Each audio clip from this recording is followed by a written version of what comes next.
MS technical centre में आपका स्वागत है। मैं आज आपके लिए एक और नया टॉपिक लेके आया हूँ।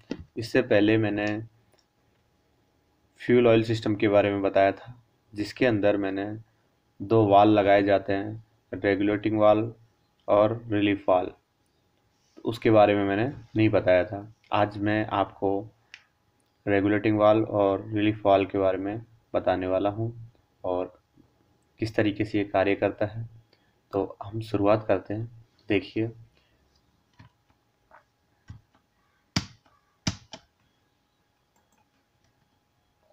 Relief valve. तो देखिए, रिलीफ वाल्व जो है वो किस तरीके से कार्य करता है और कहाँ लगा होता है फ्यूल ऑयल सिस्टम के अंदर, और इसका कार्य क्या है, आज हम इसके बारे में जानेंगे और वो किस तरीके से कार्य करता है। इसका कार्य फ्यूल पंप को ओवरलोडिंग से बचाता है। यह वाल्व अधिक प्रेशर वाले फ्यूल को वापस टैंक में भेज देता है। जितनी फ्यूल की आवश्यकता उतना ही फ्यूल एक निश्चित प्रेशर के साथ सिस्टम में आगे भेजता है। इसे रिलीफ वाल्व कहते हैं। देखिए कि जो रिलीफ वाल्व है, ये इसका कार्य, मुख्य कार्य क्या रहता है कि जो फ्यूल पंप के ऊपर जो लोडिंग रहता है, ओवरलोडिंग जो रहता है, क्या रहता है, ओवरलोडिंग, उसको बचाता है। और यह वाल्व अधिक प्रेशर वाले फ्यूल को वापस टैंक में भेज देता है, यानी ज़्यादा मात्रा में जो तेल आता है उसको वापस ही टैंक के अंदर भेज देता है और एक निश्चित प्रेशर के साथ सिस्टम में आगे भेजता रहता है। और यदि जो आग ज़्यादा मात्रा में तेल जाता है उसको वापस से फ्यूल टैंक में भेजने का कार्य करता है। इसके ये रिलीफ वाल्व है। ये चित्र के माध्यम से देखेंगे तो ये है रिलीफ वाल्व। अभी देखिए, फ्यूल सिस्टम में भी रहता है, लुब्रिकेशन सिस्टम में भी रिलीफ वाल्व लगा रहता है। इसका कार्य है कि ज़्यादा मात्रा में जो तेल है वापस टैंक में भेजने का कार्य करता है। तो देखिए, मैं सिस्टम, मैंने इससे पहले भी बताया आपको, जो रिलीफ वाल्व इसके अंदर कहाँ लगा रहता है मैं आपको बताता हूँ सिस्टम के अंदर। तो सबसे पहले यहाँ पे देखिए, ये क्या लगा है अपना, फ्यूल पंप मोटर, और ये प्राइमरी फिल्टर, इन दोनों के बीच में लगाया जाता है इसको। फ्यूल पंप और प्राइमरी फिल्टर, इस दोनों के बीच में इसको लगाया जाता है। कहाँ पे लगाया जाता है? इस जगह पे, यानी इन दोनों के बीच में कहीं भी लगा सकते हैं। तो फ्यूल पंप मोटर और प्राइमरी फिल्टर के बीच में लगाया जाता है। तो देखिए, यहाँ इस जगह पे मैंने इसको लगाया गया है, तो यहाँ पे इसको लगाया जाता है। इसके बाद देखिए,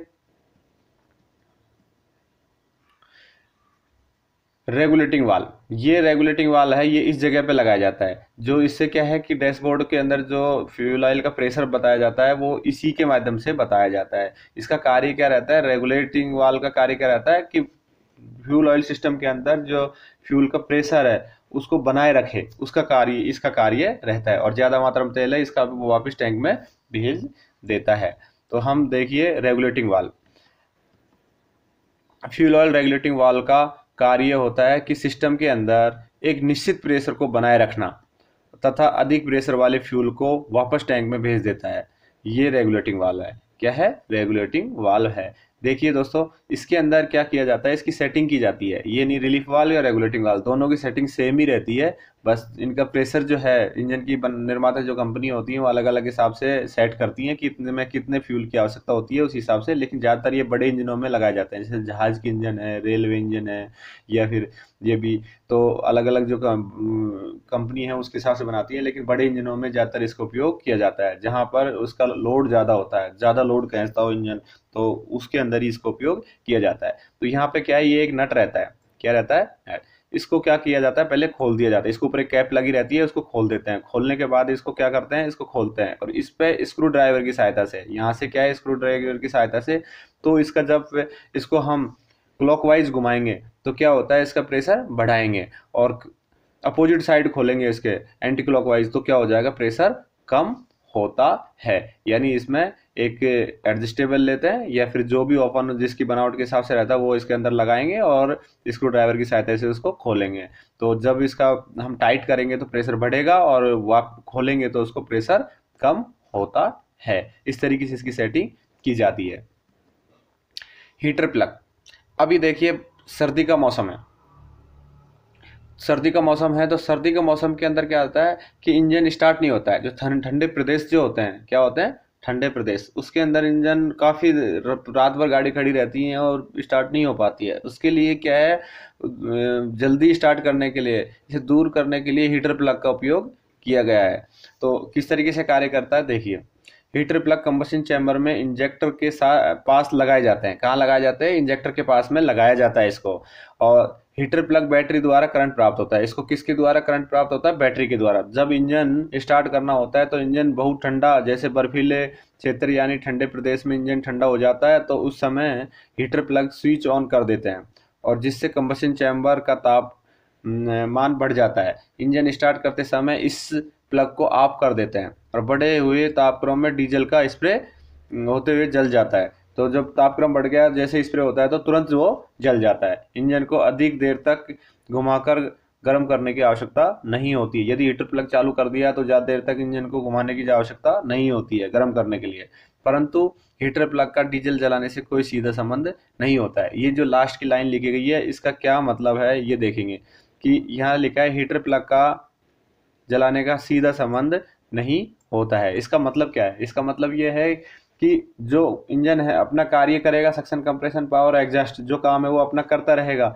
लेकिन इसके अंदर क्या है कि जब कंबशन चैम्बर के अंदर इसको जहाँ पे ये इंजेक्टर लगाया जाता है वहाँ इसको लगाया जाता है, तो इसको क्या है पहले से ही गर्म कर देता है। वहाँ अंदर से क्या कर देता है? गर्म कर देता है। गर्म करने के साथ से जैसे स्प्रे होता है तो तुरंत हवाएं, जैसे कंप्रेशन स्टॉक के अंदर वो दबाई जाती है, तो दबाने के साथ साथ उसमें क्या कर दिया जाएगा? वो गर्म हो जाती है, आसानी से गर्म हो जाएगी। ठंडी रहेगी तो जल्दी गर्म नहीं होगी, इसके कारण इसको चालू कर दिया जाता है।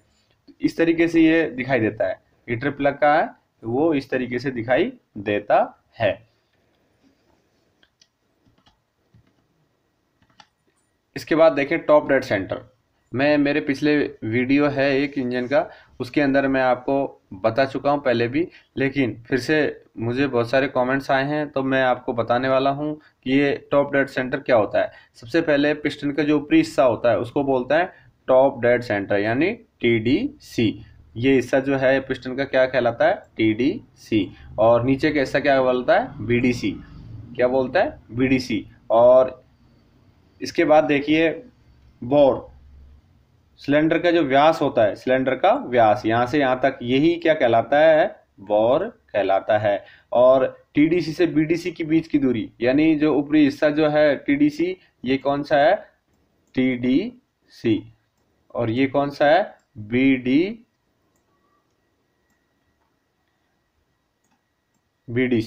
इसको क्या बोले? इन दोनों के बीच की जो दूरी रहेगी उसको क्या बोलेंगे? इसको क्या बोलेंगे?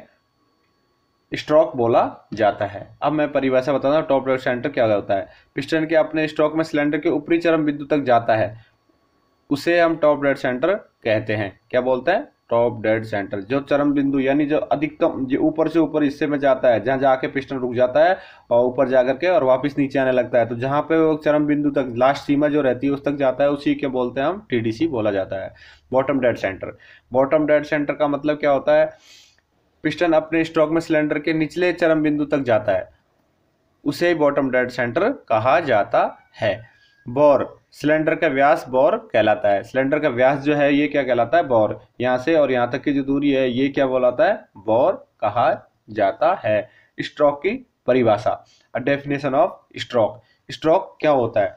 सिलेंडर के अंदर पिस्टन की ऊपरी सीमा यानी TDC से निचली सीमा BDC तक जितनी दूरी तक चलता है वह पिस्टन का एक स्ट्रोक कहलाता है। वह पिस्टन का क्या कहता है? एक स्ट्रोक। यानी पिस्टन जब है यहाँ पे यदि TDC पे है और वापस नीचे यहाँ तक आता है BDC तक, और तो ये क्या बोलता है? इसको एक स्ट्रोक कहा जाता है। इसे ही क्या बोलते हैं हम? स्ट्रोक कहा जाता है। इंजन का स्ट्रोक कहा जाता है।